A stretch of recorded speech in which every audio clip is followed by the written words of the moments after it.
로마서 1장입니다. 로마서 1장.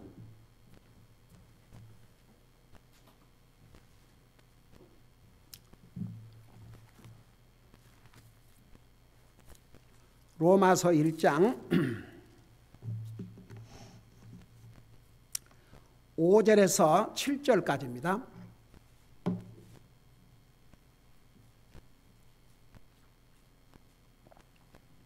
(5절에서 7절까지) 우리 같이 읽습니다. 시작. 그분으로 말미암아 그분의 이름을 위하여 모든 민족들 가운데서 믿음에 순종하려고 우리가 은혜와 사도직을 받았나니 너희도 그들 가운데서 예수 그리스도의 부르심을 받았느니라. 바울은 로마에서 하나님께 사랑을 받고 성도로 부르심을 받은 모든 사람들에게 편지하노니 하나님 우리 아버지와 예수 그리스도로부터 은혜와 평강이 너에게 있을지어다. 아멘. 여러분 앉으시기 바랍니다. 여러분, 사도 바울은 하나님의 은혜로 부름을 받았는데 그 목적이 분명했습니다. 그것을 5절에서 이렇게 말씀하고 있죠. 5절에 보니까 그분으로 말미암아, 여기에 그분은 우리 주님으로 말미암아. 사도 바울은 어떤 누구로부터 부름 받은 것이 아니고 우리 예수님으로부터 직접 부름을 받았습니다. 여러분 잠깐 여기 다시 돌아올 테니까 사도행전 9장을 보시기 바랍니다. 사도행전 9장.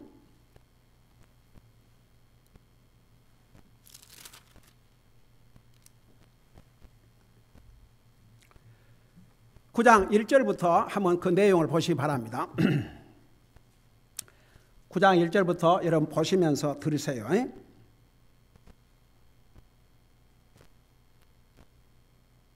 여러분, 바울이 하나님의 종으로 부름 받기 전에 원래 이름이 뭐였습니까? 사울이었어요. 구약 시대 때 이스라엘 나라의 초대 왕 이름과 똑같죠. 사울이죠. 한번 들어보세요. 지금 우리가 바울 사도, 그러면 어마어마한 하나님의 사람이죠. 그러나 그가 하나님을 몰랐을 때는 하나님 믿는 사람들을 잡아 죽이러 다녔습니다. 그 사람 하는 일이 뭔지 아세요? 구원받기 전에 그 사람은요, 집안이 좋아가지고 당시 이스라엘 나라가 로마의 식민지를 받고 있었지만 이 사울의 부모가 하여튼 돈도 많고 굉장했던 것 같아요. 그러니까 나면서부터 로마의 시민권자라고 그러지 않습니까? 그리고 이 사람이, 이 가문이 얼마나 알려졌던지 로마도 다 알고 있었어요. 여러분, 나중에 바울이 이제 예수 믿고 구원받고 복음을 전하니까 로마의 총독이 너 많은 학식이 너를 미치게 만들었다 그러지 않습니까? 그러니까 대단한 가문과 파워를 가지고 있는 집안 사람입니다. 그러니까 보세요. 얼마나 파워가 있었으면 예수 믿는 사람들을 잡아 죽이는데도 아무도 막지를 못했습니다. 그 정도 파워를 가지고 있었습니다. 이 사람의 모습을 보세요. 9장 1절 이걸 생각하면서 들어보요. 사울이 주의 제자들을 치려고 여전히 위협과 살기를 내뿜으며 그 살기를 내뿜는다는 말이 무슨 말인지 아십니까? 죽이려고 하는 거죠. 아주 그냥 사람을 죽이고자 하는 그런 그 살기를 내뿜으며 대제사장에게 가서, 여러분 우리는 그동안 주일 낮 예배 때 그 레이기를 통해서, 출애굽기를 통해서 이 대제사장이 하는 역할이 무엇이며 그 대제사장 직분이 얼마나 중요하고, 요즘 우리 수요일 날 히브리서를 공부하면서 그 대제사장의 역할, 바로 예수 그리스도를 보여주는 사람이었고 우리 예수님을 가리켜서 대제사장이라고 했지 않았습니까? 그러니까 이 당시에 종교적인 파워는 대제사장이 다 가지고 있었습니다. 그의 말이면 사람을 죽이기도 하고 살리기도 할 수 있는 이런 파워를 가지고 있습니다. 그러니까 대제사장에 가서 다마스커스의 회당들에 가져갈 편지를 그에게 요청하니, 다마스커 어디입니까? 지금 시리아죠. 그러니까 이 이스라엘, 그러니까 예루살렘뿐만 아니라 다른 나라까지 가갖고 시리아에까지 가가지고 거기서 예수 믿는 사람들을 다 잡아 끌고 와서 그 나라에서는 죽일 수 없고 예루살렘으로 끌고 와서 다 죽이려고. 그래서 대장에 가서 다마스커스의 회당들에 가져갈 편지를 그에게 요청하니 그것은 그가 이 길에 속한 사람을 만나며, 이 길이라고 말해, 이 도에 속한 사람, 이 도가 뭐냐면 그리스도의 도, 그리스도의 복음 거기에 속한 사람을 만나면 남녀를 막론하고 결박하여 쇠사슬에 묶어서 예루살렘으로 잡아오려 함이더라. 한번 이 사울의 모습을 보세요. 이 사람은요 하도 많이 배워가지고 당시에 가말리엘이라고 하는 유명한, 그러니까 모세 오경 율법을 알 뿐만 아니라 지금으로 봤다면 변호사라도 그런 사람 밑에서 개인 교수를 받은 사람입니다. 그러니까 대단한 사람이죠. 이런 사람이 그러니까 돈도 많으니까 자기가 어디 가서 꼭 돈 벌어야 될 상황도 아니고, 그러니까 맨날 하는 일이 예수님 믿는 사람 잡아다가 죽이는 일이었어요. 기가 막히죠. 바로 우리가 지금 배우는 로마서를 기록한 이 장본인 바울이 구원받기 전에 이런 모습이었습니다. 자, 그래서 남녀를 막론하고 그냥 남녀 가리지 않고 다 쇠사슬에 묶어갖고 예루살렘으로 잡아오려 함이니라. 3절 보세요.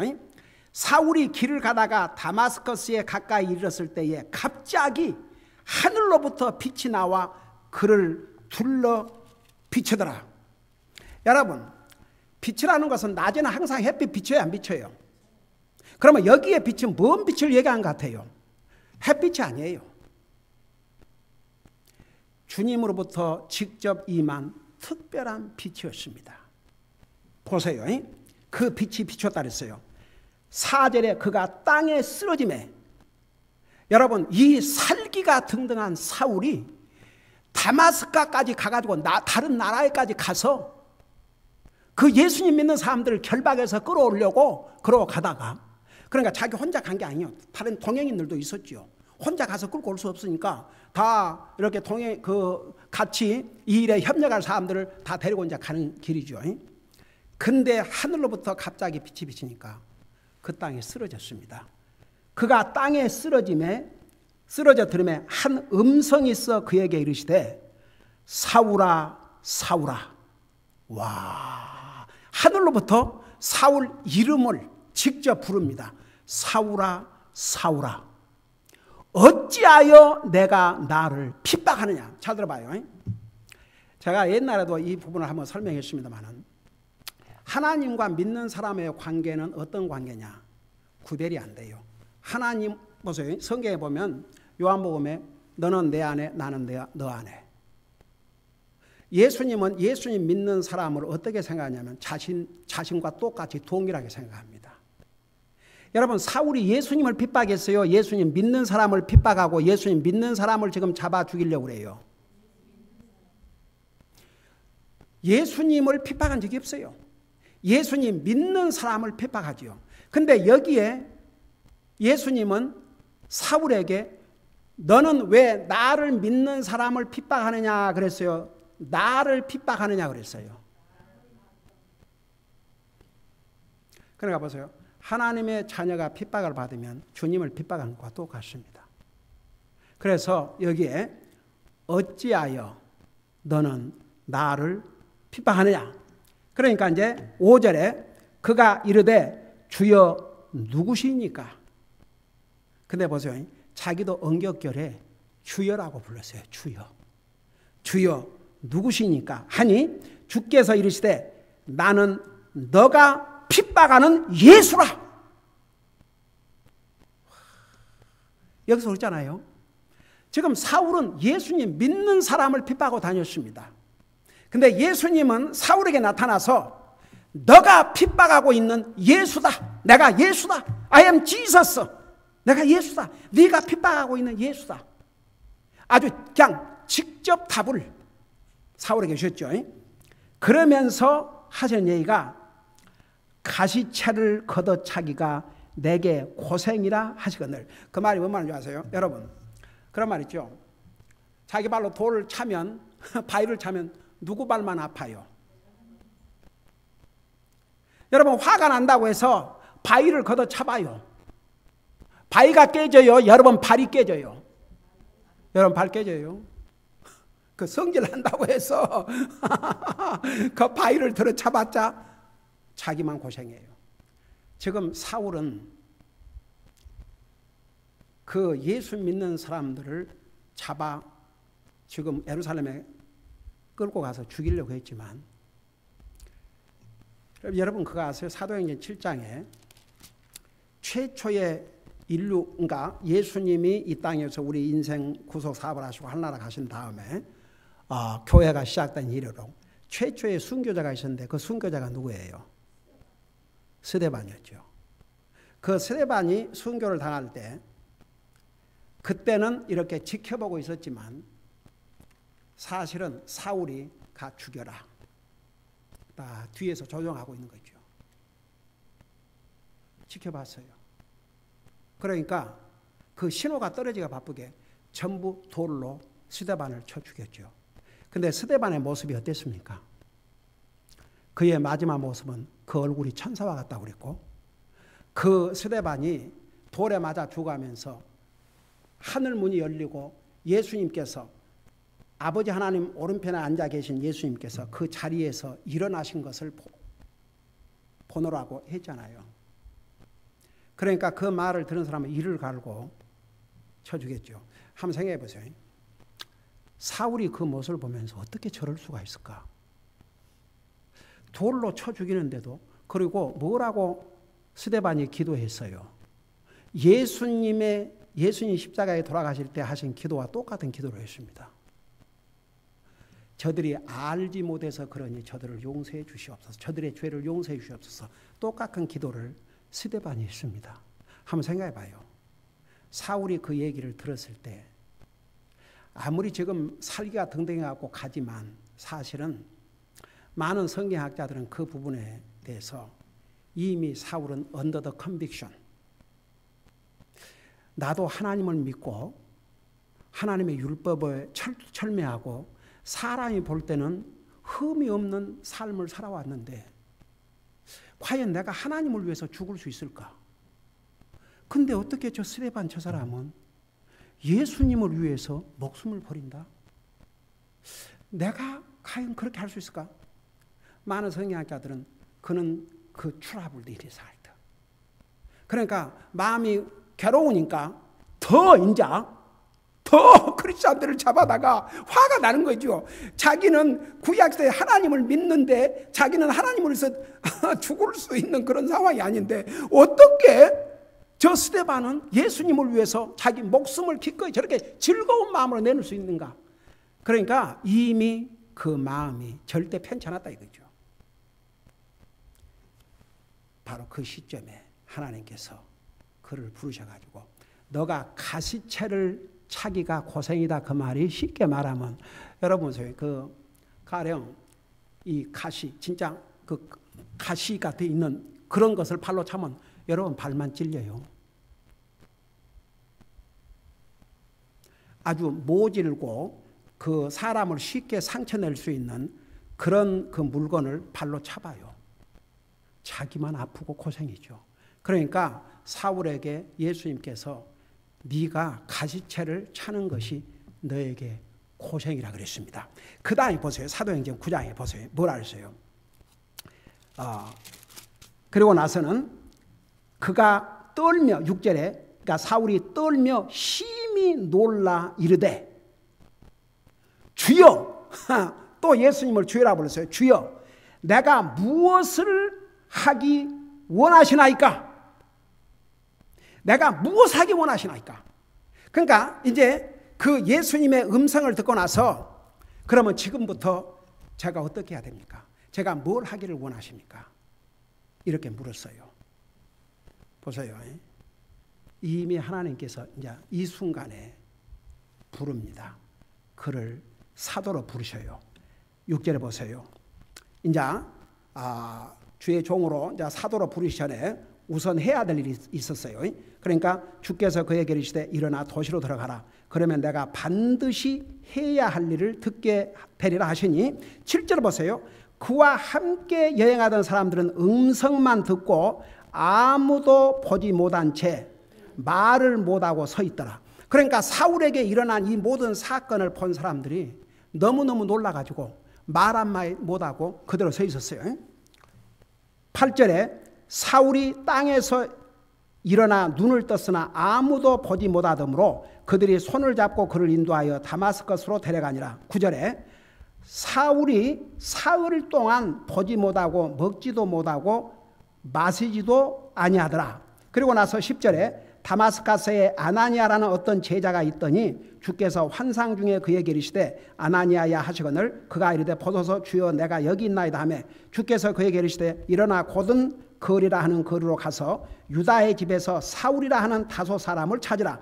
보라 그가 기도하고 있느니라. 여기도 사울이네. 그러니까 아마 이스라엘의 초대 왕의 이름이 사울이었기 때문에 그 사울의 이름이 굉장히 파퓰러한 이름인 것 같아요. 성경에 예를 들어서 요즘도 그 데이비드, 데니엘, 세무엘 그런 성경적인 이름을 가진 사람들이 많이 있지 않습니까? 그러니까 사울이라는 이름이 이스라엘 사람들은 굉장히 파퓰러한 그런 이름이었던 것 같아요. 그 사울이라는 다소 사람을 찾아보라. 그가 기도하고 있느니라. 12절 여러분 보세요. 여기에 그가 기도하고 있다는데 하나님께서 우리가 하고 있는 일 다 보셔요. 우리가 기도할 때 하나님께 그 모습 보시고 있는 것 같아요? 안 하시는 것 같아요? 보시고 있죠. 그래서 여기에 지금 기도하고 있다. 그걸 하나님께서 정확하게 보시고 알려주셨어요. 그러면서 뭐라고 하니? 그가 환상 중에 아나니아라는 사람이 들어와 자기에게 안수하여 시력을 받게 하는 것을 보아내야 하시거늘 13절 이에 아나니아가 응답하되 주여 이 사람에 대해 내가 많은 사람에게 들은즉 그가 예루살렘에서 주의 성도들에게 많은 악을 행하였다 하더니 14절 여기서도 그가 주의 이름을 부르는 모든 사람을 결박할 권한을 수제장들에게서 받았나이다 하며 이제 15절 이게 하나님께서 사울을 구원하시고 바로 그를 하나님의 사도로 부르시는 내용이 거기 있습니다. 주께서 그에게 이르시되 내 길로 가라. 그는 이방인들과 왕들과 이스라엘 자손 앞에 내 이름을 가져가기 위하여 택한 나의 그릇이라. 그가 내 이름으로 인하여 얼마나 큰 일들로 반드시 고난을 겪어야 하는지 내가 그에게 보이리라 하시니 그러고 나서 이제 그래 아나니아 가서 다 그 해줬어요. 20절 보세요. 19절 보세요. 18절부터 18절. 즉시 사울의 눈에서 비늘 같은 것이 떨어져 그가 시력을 받으니라. 그가 일어나 침례를 받고 음식을 받으며 강건해지니라. 그 뒤 사울이 다마스크에 있던 제자들과 며칠을 지내며 즉시로 해당들에서 그리스도를 선포하되 그분이 하나님의 아들이심을 선포하거늘. 자, 사울이 그렇게 예수님을 핍박하던 사울이 구원받고 부름을 받고 바로 복음을 전하는 사역자가 바로 되었습니다. 그러니까 며칠 안에. 그래서 이제 이 내용을 보면 다시 로마서 봐요. 로마서 1장 5절에 보니까 그분으로 말미암아 그분의 이름을 위하여 모든 민족들 가운데서 믿음에 순종하려고 우리가 은혜와 사도직을 받았다 그랬습니다. 그래서 사도 바울은 어떤 사람들에게 무슨 부름을 받은 게 아니고 하나님으로부터 직접 부름을 받고 나중에 그래서 여러분 그 고린도 전서 우서를 보면요. 옛날 고린도 교회에서는 이런 시비가 있었습니다. 원래 사도는 누구만 사도라고 그래요?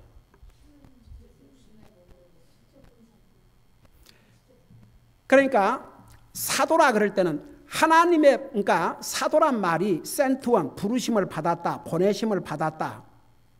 자, 그런 의미에서 오늘날 목사가 복음 사역자로 하나님의 부름을 받았고 보내를 받았다는 것은 같아요. 근데 저는 사도가 아니에요.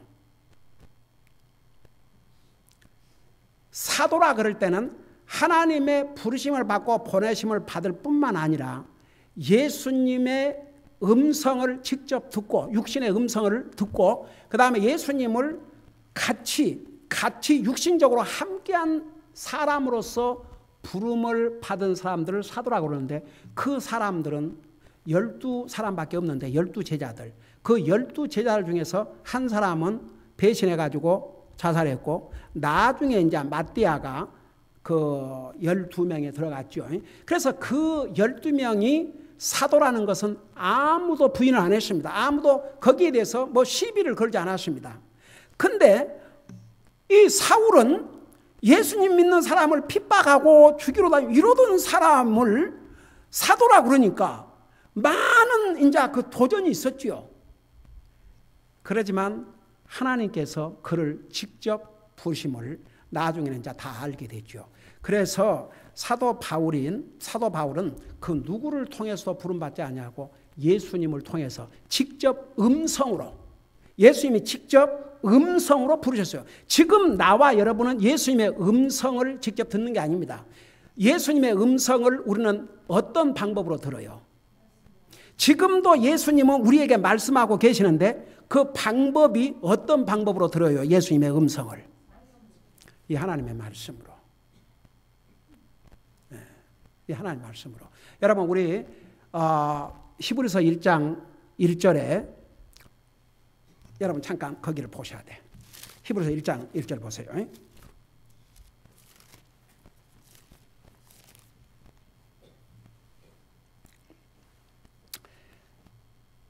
1장 1절에 보면 지나간 때에는 찾았어요. 1장 1절에 보면 지나간 때에는 그러니까 구약시대 때 예수님이 오기 전까지는 여러 시대의 다양한 방식으로 대언자들을 통하여 조상들에게 말씀하신 하나님께서 그러니까 구약시대 때는 환상을 통해서 꿈을 통해서 선자들을 통해서 하나님께서 직접 사람들에게 말씀을 하셨어요. 근데 이제 마지막 날들에는 우리 예수님이 오신 이제 그때에는 자신의 아들을 통하여 우리에게 말씀하셨으며 그분을 모든 것의 상속자로 정하시고 또 그분으로 말미암아 세상들을 만드셨느니라. 그래서 여러분 이제 구약 시대 때는 꿈이나 환상이나 대언자들을 통해서 말씀을 전했어요. 그러나 지금은 예수님이 오신 다음에는 이 하나님의 말씀으로 여러분 예수님을 하나님의 말씀이라고 그랬습니다. 요한복음 1장 1절에 보면 태초에 말씀이 계시나 이 말씀이 하나님과 함께 계시니 이 말씀이 하나님이시니라. 그래서 보세요. 지금은 우리 그 킹제임스 버전에서 이렇게 그 옛날 기존 성경에는 선지자라고 번역이 됐는데 이 킹제임스 버전 지금 한국 번역에서는 전부 그 선자라는 말을 뭘로 번역이 돼 있어요? 대언자라고 돼 있어요. 대언자. 그게 사실 굉장히 맞는 표현이에요. 왜 그런 줄 아세요? 사실 모든 말씀은 주님이 주신 거예요. 사람은 그것을 대신해서 전달해 주는 것뿐이지. 그런 면에서 이제 예언자를 할지라도 그게 자기 생각을 예언하는 게 아니거든요. 하나님이 주신 말씀을 대신 전해주는 것이라 그런 의미에서 대언. 그래서 그 기존 성경에는 그 참 그 안 맞는 게 다른 데서는 다 예언이라 그래 놓고 또 요한계시록에 가서는 대언이라고 딱 또 그렇게 있어요.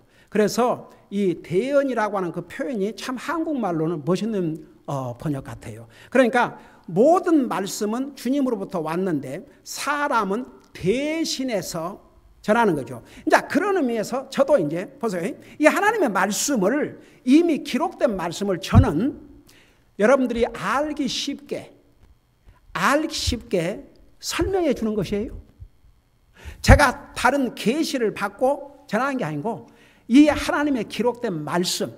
근데 이제 보세요. 기록된 말씀이지만 그 하나님의 말씀의 깊이를 이렇게 스터디를 하다 보면 보통 때는 깨닫지 못한 것을 깨닫게 해주는 내용이 있어요. 그 말씀 범위 안에서 그것을 여러분들에게 전하는 거죠. 성경에 없는 말을 내가 이런 계시를 받았다. No.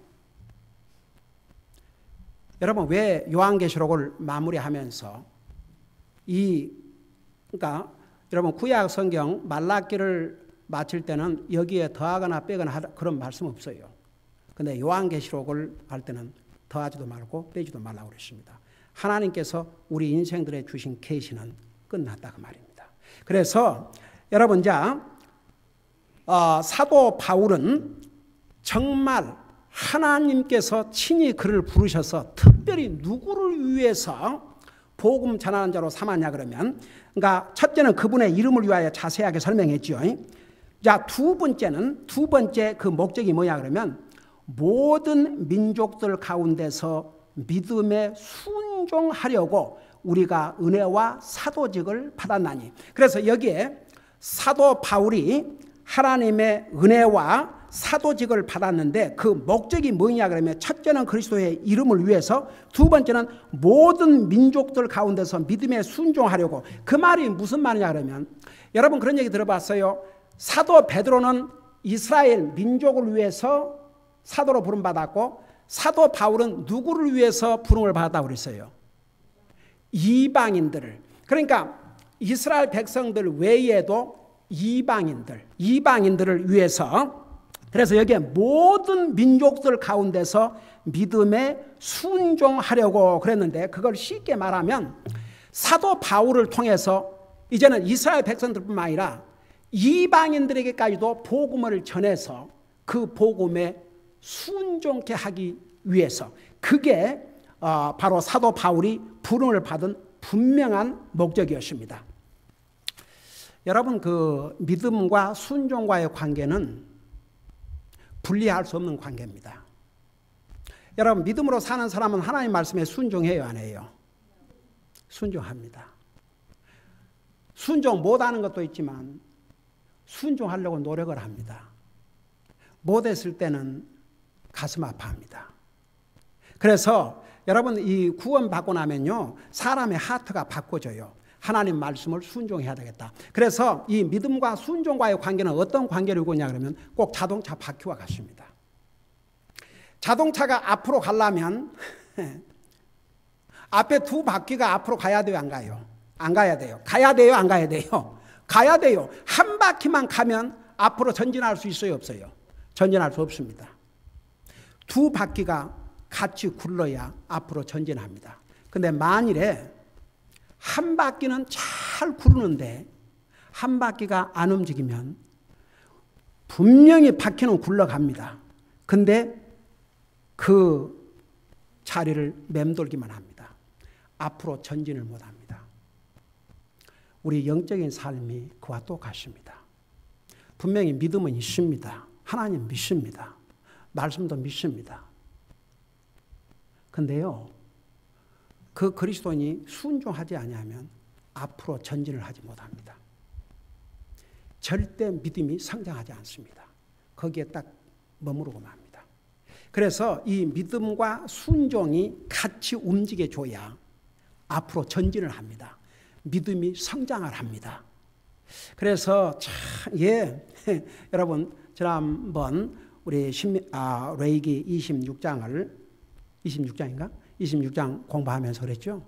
26장을 브레이크다운하면 딱 두 가지. 순종하면 복이고 불순종하면 하나님께서 약속하신 복도 결국은 자기가 맞고 거기에 대한 대가를 치러야 되고. 그래서 이제 보세요. 이 순서를 정확히 알아야 됩니다. 순종함으로 구원받고 하려고 할 사람 한 사람도 없습니다. 근데 정말 주님을 믿으면 하나님을 순종하고자 하는 그 마음의 자세가 딱 바꿔집니다. 여러분 솔직히 그래요, 안 그래요? 여러분 그래도 구원받아 하나님 자녀 된다면 하나님 말씀에 순종하고 싶어요? 아니면 불순종하고 싶어요? 우리가 연약해서 순종하지 못한 게 있더라도 그래도 우리 마음에 순종하고자 하는 마음을 가져야 그게 하나님 앞에 바른 마음이지. 만일에 그걸 알면서도 자기 고집, 자기가 너무 얼마나 중요하다고 자기가 너무 강해갖고 그걸 알면서 순종 안 한다. 그것보다 성경에서는 rebellious heart라고 그래요. 그 반역적인 heart라고 그래요. 그래서 그 이스라엘 사람들이 그런 책망을 수없이 들었습니다. 이 백성은 반역하는 백성이라고. 그들 하나님 믿고 하나님 말씀 순종해야 하는 거 다 알았습니다. 근데 반역을 했어요. 네. 그래서 여러분 그 진짜 구원받고 믿음으로 살려고 하는 사람들은요, 이 하트가 딱 바꿔져요. 아무리 자기 나름대로 주장이 있고 자기의 고집이 있어도요, 그 하나님 말씀 앞에서는 자기를 낮출 수밖에 없습니다. 그게 그리스도인의 마음입니다. 그 마음이 하나님 앞에 아름다운 마음입니다. 여러분, 다윗을 향해서, 다윗은 내 마음에 합한 자라고 하는데 다윗이 퍼펙트한 삶을 산 게 아닙니다.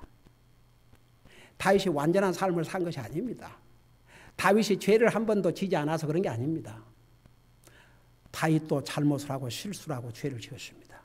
근데 그 하트가 자기의 잘못을 진실로 뉘우치고 반성하고, 하나님이라 그러면 여러분, 왕이 돼가지고 그 하나님의 법궤를 가지고 오니까 얼마나 기분이 좋아서 춤을 덩실덩실 췄지 않습니까? 근데 자기 그 와이프란 사람은, 미갈은 자기 남편의 그 모습을 보고 비웃었잖아요.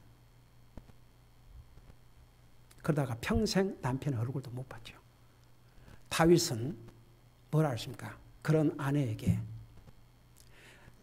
내가 하는 행동은 하나님 앞에서 하는 것이라. 하나님 앞에서. 하나님의 법궤를 빼앗겼는데 이제는 하나님의 법궤를 이렇게 가지고 올 수 있다는 게 얼마나 기뻤기 때문에 나는 하나님 앞에서 한 것이라고 그랬습니다. 그 겸손한 자세, 그걸 하나님께서 그 마음을 사랑하신 거죠. 그래서 여러분, 우리가 이 상에 어떤 누구도 다 순종해서 하나로 간 게 아니지만 예수님을 진짜 믿음으로 구원받은 하나님의 자녀들은 항상 하나님의 말씀에 순종하고자 하는 그런 자세를 가져야 됩니다. 그래서 이제 순종을 해야 우리의 믿음이 전진이 있습니다. 성장합니다. 강해집니다. 그런데 순종하지 아니하면 그냥 한 바퀴는 굴러가는데 앞으로 전진을 못하듯이 꼭 그와 같은 영적인 상태를 가져옵니다. 그래서 이제 사도 바울의 그 중요한 사도로서 부름받은 중요한 목적이, 첫째는 그분의 이름을 위해서, 두 번째는 모든 지금까지 하나님을 듣지 못한 이방인들에게도 예수 그리스도를 전해서 그들로 하여금 이 복음에 순종하고 살게 하기 위해서, 그것이 사도 바울이 사도로 부름받은 목적이었음을 오늘 여기에서 이렇게 말씀하고 있습니다. 기도하십니다. 사랑의 아버지 하나님, 사도 바울은 그가 구원받기 전에는 예수님 믿는 사람을 도리어 죽이려고 하고 핍박했습니다. 그러나 그가 주님을 만난 다음에는 더 이상 그는 옛날 사람이 아니었습니다. 새로운 이름을 받았습니다. 바울이 되었습니다. 그는 복음을 위해서 목숨을 바쳤습니다. 그 한 사람으로 말미암아 유럽이 복음화됐고 그 유럽에서 아시아로 결국 우리까지 복음을 듣게 되었습니다. 우리 아버지 하나님, 바울이 주님의 부르심에 얼마나 충실했음을 우리 생각하면서 우리도 구원받은 하나님의 자녀로서 항상 주님의 말씀에 순종하는 삶을 살게 하여 주시옵소서. 감사합니다. 사랑합니다. 예수님의 이름으로 감사 기도드리옵나이다. 아멘. 잠깐만요.